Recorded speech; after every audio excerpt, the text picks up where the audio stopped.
So as promised in the previous video, this short clip gives insights on practical people-centered approaches. Let's start with the first method, survivor and community-led response, developed by Local to Global, which seeks to support local community response in crisis.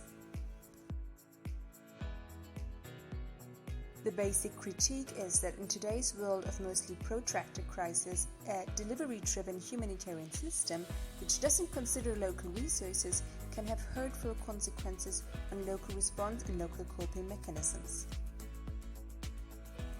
Instead, the humanitarian system should plug very specific gaps and complement what people affected by crisis are already doing themselves. Acting beyond complementarity can have hurtful consequences on community self-help, cooperation, and can create dependencies. The understanding is that communities are always the first responders and that they will continue to be there before, during, and after external assistance. Thus, the approach really trusts communities' capacities and believes that people affected by crisis have the ability to act, react, learn, and lead for themselves. So how do these processes look like in practice? In the beginning, the community comes together for a community reflection where a common understanding is built about community's topics, challenges, and solutions. Because the community builds a common understanding, they take action and have ownership over the process. Thus, it's a process by the community, for the community, with the local facilitator only standing in the back, leaving the process to the community. This whole self-assessment process is led by appreciative inquiry questions which focus on accomplishment and resources instead of needs.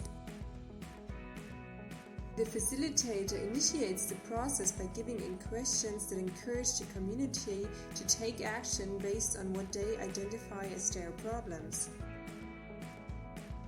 So what's the role of the implementing organization? Well, they train the local facilitator who initiates the process, and they provide specific complementary resources which the community demand for their community-led projects.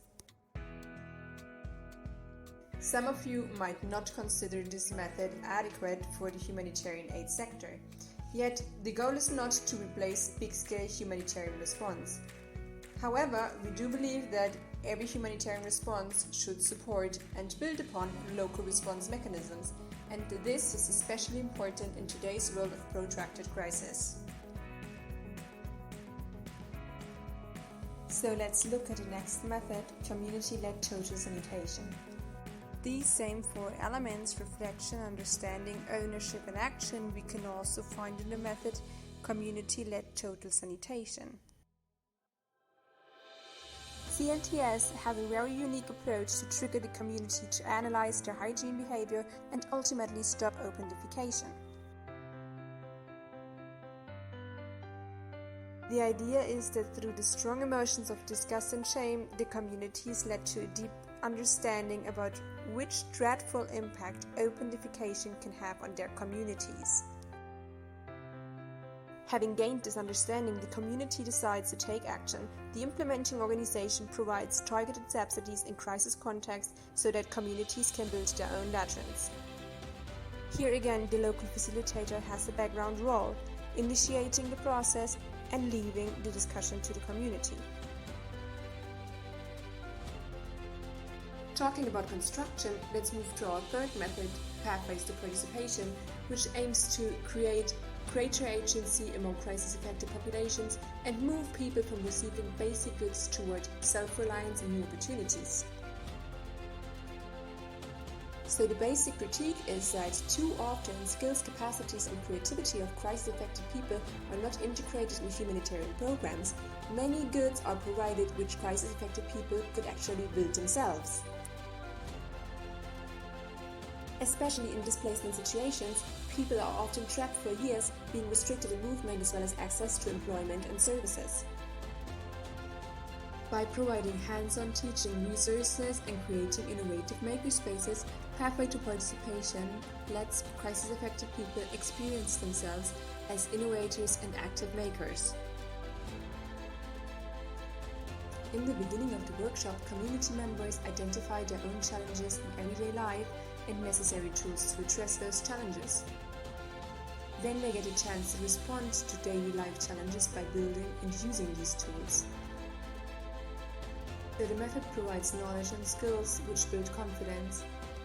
People are encouraged to take action for themselves and can experience themselves as capable to change their own environment. Especially for people who experience great powerlessness and force during crisis and trauma, feeling capable of regaining autonomy and control is crucial. So in this video we've heard about encouraging community action and local innovation. The next video will be about PIFM and participatory video, and thus will look into strategies on how humanitarian programs can be built so that they are truly based on people's perspectives.